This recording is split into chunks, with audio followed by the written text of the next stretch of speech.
Yellowstone employee interview with Susanne Schilling. Hello, Susanne. Hello. What first brought you to Yellowstone 26 years ago? They were recruiting at my college. I went back to school late in life, and they were looking for people to come out here and work. And I just fell in love with it. I came out here in 1992. That was my first year. And I worked at Mallard Dorm at Lake Lodge.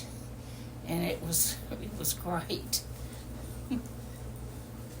What did you love about it most? The people, the park, but the people were the best part of it. The kids, I was kind of running from empty nest syndrome. And when I graduated from college, I had a degree in mental health and human services. So at that particular time, they were cutting back on all the human service, mental health jobs. So that's why I came out here, and it worked out really well because I could sit down and talk to just about all the kids about anything. Yeah. Yeah. Did you ever imagine you'd still be here after all these years? No. I tried to work other places, but it just never worked out. I just kept coming back. I mean, it's almost like it calls you to come back, especially around December. You just feel the need to go to the mountains again. Yeah. You mean for like April or May? Yeah. Yeah. Because I'm just a seasonal employee. I don't work in the winter. I have no desire to be here in the winter time. Have you been offered winter positions? Yes, but I was like, no. At Old Faithful, you have to cross country ski to work, and it's about a mile to the EDR and to the snow lodge. And now here, it's a lot closer, but the fall risk is really high in this area because of ice and snow. What was your very first job in the park? RC, resident coordinator. You're still in RC, aren't you? Yes. All right. How has Yellowstone changed the most since you started?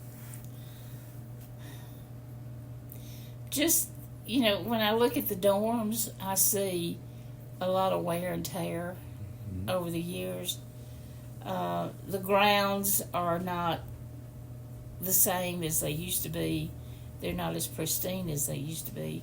People seem to be trashing the park, cigarette butts and chewing gum wrappers. We see things, yeah. Yeah. What's your favorite place in Yellowstone that most visitors maybe never see? Oh, gosh. I did a lot of hiking and backcountry camping when I first came out here. And probably one of the best backcountry sites I saw was, was OF1, Old Faithful 1. Uh-huh. And what it was it has a warm pool right in front of the campsite. Uh-huh. And you can go in that pool and swim. Oh, that's nice. Yeah. What's the most unforgettable wildlife encounter you've had? Elk chasing me up the sidewalk here. Yeah. How long ago was that? That was probably in 2007. You got away. Oh, yeah. What happened was I just heard her clomping behind me. Because, they'll put their babies down out here. Yeah. And what happened was I came out that side door, and I didn't see her right away. And then I heard her running behind me. And I took off and went in the back door of the hotel. New road. there was a dirt road that went all the way down to Gardner. Uh-huh. And one day I started down that road, and this mama antelope had a baby that she put down in the ditch, and she came after me and went blah, scared me to death. Have you ever been in a dangerous situation while working? Just angry employees. Yeah. That's about it. Because we used to have to monitor the halls at night from 10 p.m. to 2 a.m. And a lot of times, when I had to knock on somebody's door because they were being too loud, they would get mad at me. Yeah.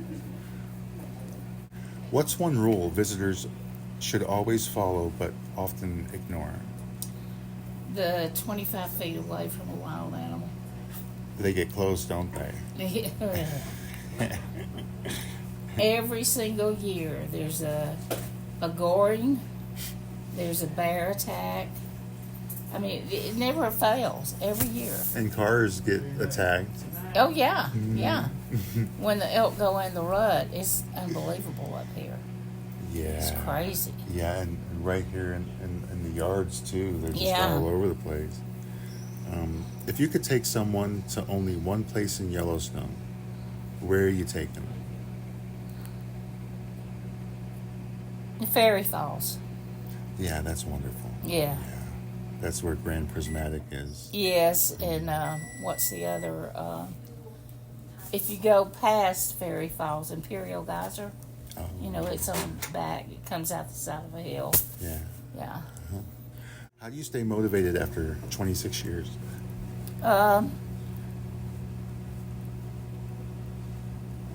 That's a good question.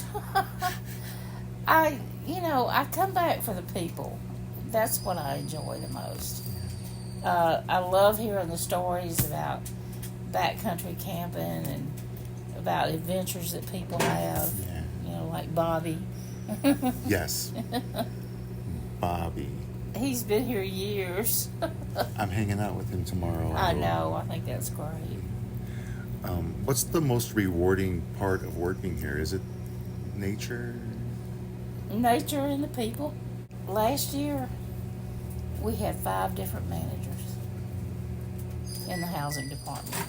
I was told about over where I worked that they had 3 or 4 different warehouse people. Yeah. Yeah, so the times were tough. Yeah, and it happens every. It's like I told my friend Claudette. We always sit and eat together. This is her 3rd season. I told her, I said, don't expect it to be the same, because it's not going to be. Yeah. It's different every year. And I was here in 21, and this is much different than then. Oh yeah. And, Yeah. Have you ever witnessed here any major natural events, such as like fires, floods, or harsh winters? Earthquakes. Oh.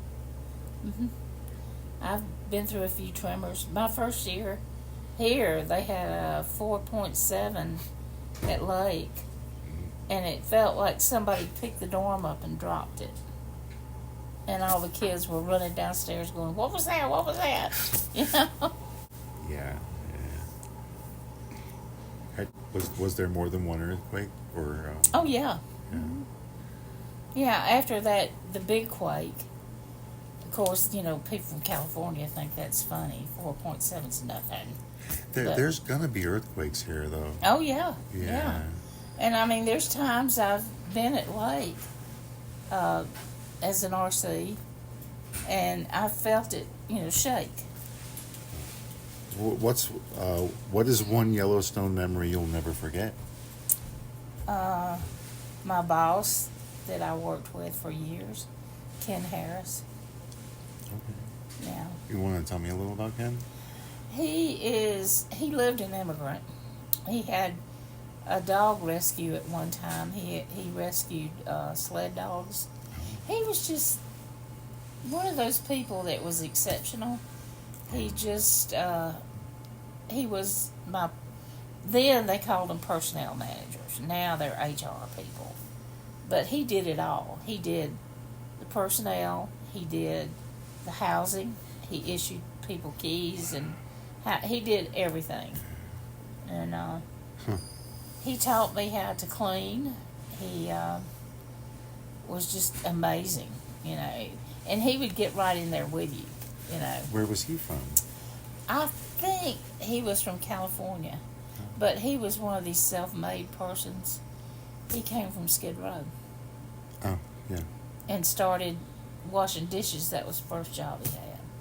And that's something that I do remember at one point at Yellowstone. The first year I came out here and worked, they sent a bunch of guys from a homeless shelter in Chicago. Oh. And they'd never even seen a cow, much less, you know, a bison or a moose. And they were so funny, they were scared to death. But they made it. They made the whole season. Great. Yeah. Speaking of lifelong friends, have you made any since, or have you? Oh, yeah. Everybody I worked with the first year I was out here, they're on Facebook, and they hit me up every once in a while. You're connected? Yeah. Good. Yeah. They've all grown up and had kids, and when they first came, they were fresh out of college and getting ready to embark on life. What's something about Yellowstone that surprises new employees? I think when they see the animals, in the wild. Bison's enough. Yeah. Yeah. I know that trip from Bozeman through Paradise Valley has got to be one of the most beautiful sights. I mean, every time I come up here and I see that, I'm like, oh, I'm home. You know, I'm back home. Yeah. What advice would you give someone coming here for their first season? Work hard, play hard, enjoy it, you know. Yeah, I mean, work can be tough, but, you know, you got 2 days off to go and do whatever you want to do. But I would tell anybody to bring a car, because it's hard when you don't drive. It seems that way. A lot of people did not bring a vehicle. Yeah. But, you know, something I've noticed, too, over the years, I would say 60% of our workforce now is international. Yeah, there's a lot of international people, and it's very nice to see all the variety. Yeah, of people. J1s, yep. But many of them left recently. We're halfway through the season. Taiwan, all of our Thai kids left. Yeah. Today. I saw a couple of them leaving. It was bittersweet. Yeah, it is. Yeah. It is. I remember my first year up here. I cried. Oh my God. I got so emotional when everybody was leaving. It was terrible. Yeah, I did but too. now I get, you know, I'm kind of like, well, you know, another season rolls around. And good thing too that there is another one. Yeah. Mm-hmm. Yeah. What's one thing every visitor should experience before leaving Yellowstone?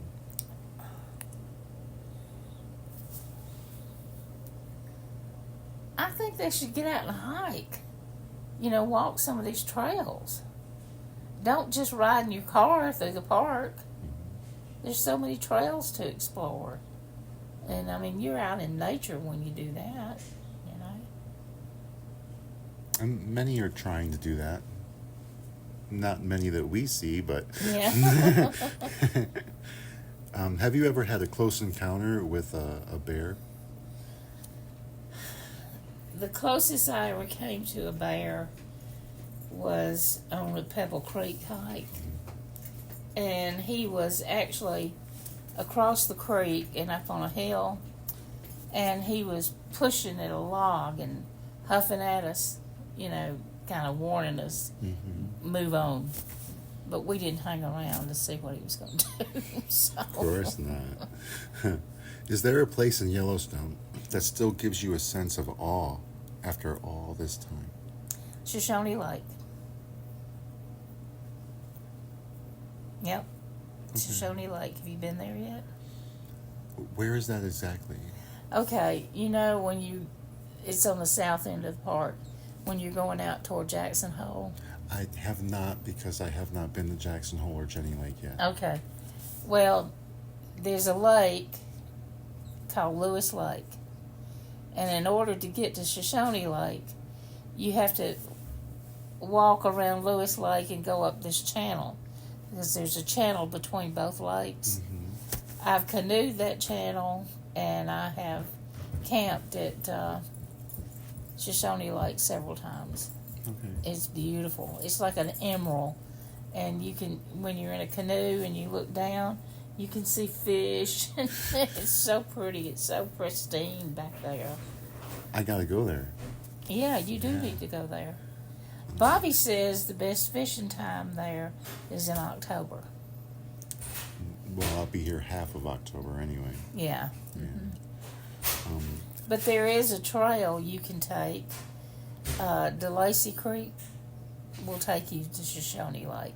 Okay. So you could, I think it's 4 miles maybe. Well, that's not bad. Yeah. Yeah, because some of these hikes out here, 12, 15. Yeah. Yeah. I did Specimen Ridge in 2008. I walked 24 miles. Me and my friends, we had to cross the Lamar River, and it was great, though. I'm glad I did it. It was just, the views were just spectacular. They really were. Did you need to recover after that one? I got in a hot bath and drank a glass of wine. All right. That's what I did. That's a good recovery. Yeah. My first year at Mallard Dorm, I was working extremely hard getting the dorm ready for people to come in. Okay. And I had this boss, his name was Rick Brown, and they had left me in that dorm all alone. There was nobody there but me. And I got up one night and I heard somebody.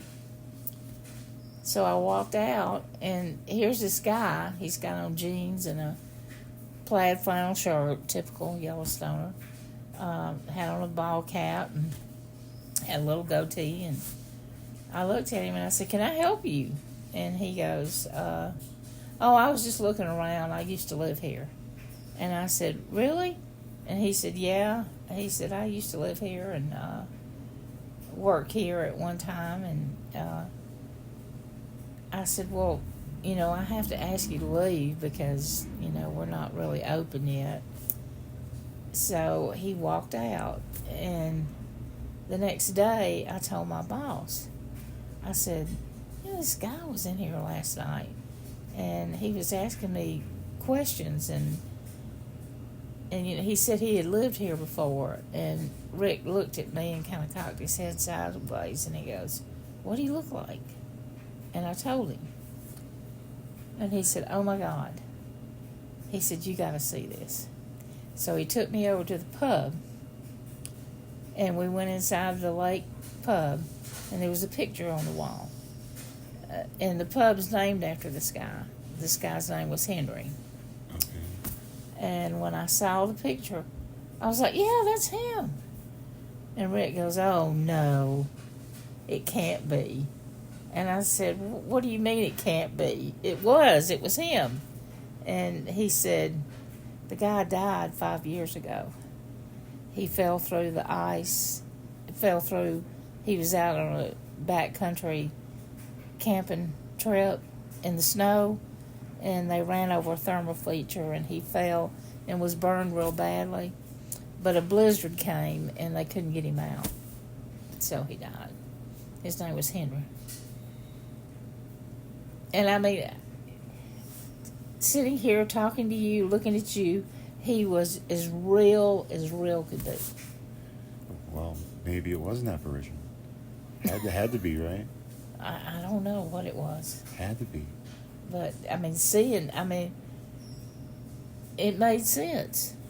It all made sense. I've been here before. I lived here several years ago. I used to work here.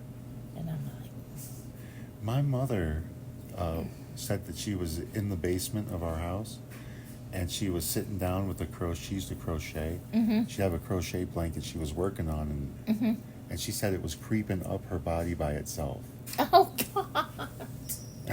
Oh, that's spooky. That is spooky. But you know, they say the fourth floor in the hotel is haunted. Could I go up there possibly? Yeah. Mm-hmm. Okay. They say that, and this is something that I noticed when we were up there stripping beds. There's different parts of the hall up there that are freezing cold. It's weird. Okay. Yeah, it's real weird. So, and you know, they say that Old Faithful Inn is haunted too. I heard about that with like a headless Bride. bride. Yeah. Yeah. You know the story behind that? I don't really know the full story. They say she walks the halls with her head in her arm, you know. But I've never seen her, so I know if you go in old house of the inn, it's kind of creepy. It's real dark. Okay. Mm. I'm gonna go there. Yeah, and I know there's stories about Bats Alley, where all the bellmen stay. There's been stories about that being haunted too. So. Matt Potter was there for a while, like 10 years. Mm-hmm. Was he a bellman? I think he was. Probably. Yeah. I'll have to ask him about that. Mm-hmm. Huh. Well, you know, I had a girl die in my dorm in '97 when I was an RC at Lupine at Old Faithful. What happened was she had a toothache. She went to the doctor. They gave her pain medication. And she had gone to the pub and drank on top of it and was trying to get a Coke out of the Coke machine. She was kind of weaving. And I asked her, I said, Cindy, are you all right? And she says, I'm just really tired. I'm just real tired. And I didn't even stop. You know, I could smell the alcohol, so I just thought, well, she's just drunk. So she goes to her room. And about 3 o'clock in the morning, I heard something. I'm not really sure what it was, but I woke up, you know, and I was like, what's going on? Something didn't sound right. And then about 6 a.m., her roommate came in and found her dead on the floor. She had aspirated, you know, thrown up and choked to death. And oh my God, that's so painful to imagine. yeah, I can't imagine what that would have been like. But I know when Jody came to the door and told me I needed to call 911, her roommate was dead, I just looked at her and I said, are you sure? You know, I was half asleep, you know. I said, are you sure? And she said, I'm telling you she's dead, call 911. So I called the paramedics and I went across the hall because I wanted to see for myself. Yeah. And oh boy, she was blue and her arm had already, what do you call it? Atrophied, you know. Yeah, the rigor mortis. Yeah. Because they pulled her out in the hall to do CPR on her, and they couldn't get that arm to go down. It was bad. A lot of people have died up here. Really? Drowning. One year I was up here and I had a kid from Dahlonega, Georgia. He was working at Roosevelt. Him and his buddy decided to go tubing in the Lamar River. So they got the one kid, the rapids were so bad, he got swept away, the one that died. And it took them about, I think, 3 weeks to find him. Was that in 21? Something like that was in 21. Now, we had a guy from China that died in the river, too. Yeah, I remember in 21 we had, I think, a father and a son die in that river. Capsized boat. Mm-hmm.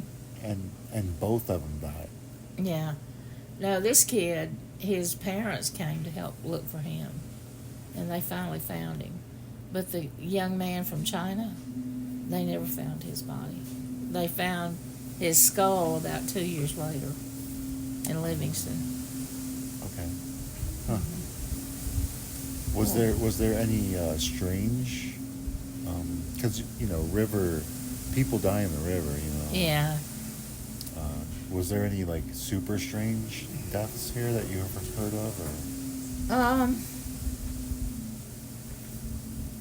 Just most of it's natural causes. I mean, you swim where it says no swimming, and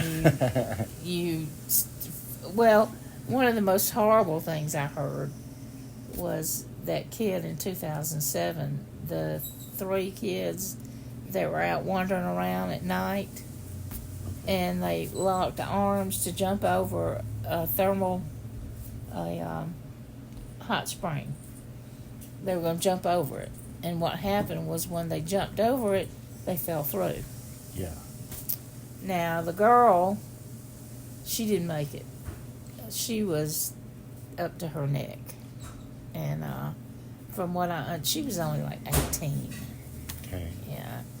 And the ranger told me, I was good friends with the ranger at Old Faithful, and he told me, he said, it was horrible. She made it as far as the river, and she was trying to cool off in the river, and he said she was just talking all crazy kind of stuff. And the boys, oh God, they only got burned as far as their waist. One of them died a year later from complications from the burns, and the other one was totally disabled after that. Yeah. What? How hot do you think that is? God, it had to be horrible. Yeah. Maybe. I remember a security guard that year that I was at Old Faithful in '97. That actually he caught wind of these kids going up and hot potting. So he decides he's going to... Hold on. What do you mean hot potting? Well, there's thermal features above Old Faithful that are not so hot that you can't get in them. So they're getting in them. Yeah, so they were getting in them. And he decides he's going to go over there and spy, watch them. So he goes up there, and guess what? He falls through. Oh, man. One leg. And he made it back to his cabin. Didn't tell anybody till the next day. And then he got his buddy to come up, and he says, you got to check me out, man. He says, I fell through the hot spring, and he says, I don't think I'm doing real well. And Vincent told me when he took off his pants, it was awful. Oh, boiled. Yeah. Man. Have you ever seen anybody go near the hot spring? I personally have not. Me either. But, I was really surprised when I was telling you about, that campsite, OF1. That pool that was in front of us was warm. Yeah. And I was really surprised that it, listen to that wind blowing through the windows. Imagine if we were outside. Nothing but total TV sound, like static, all that wind.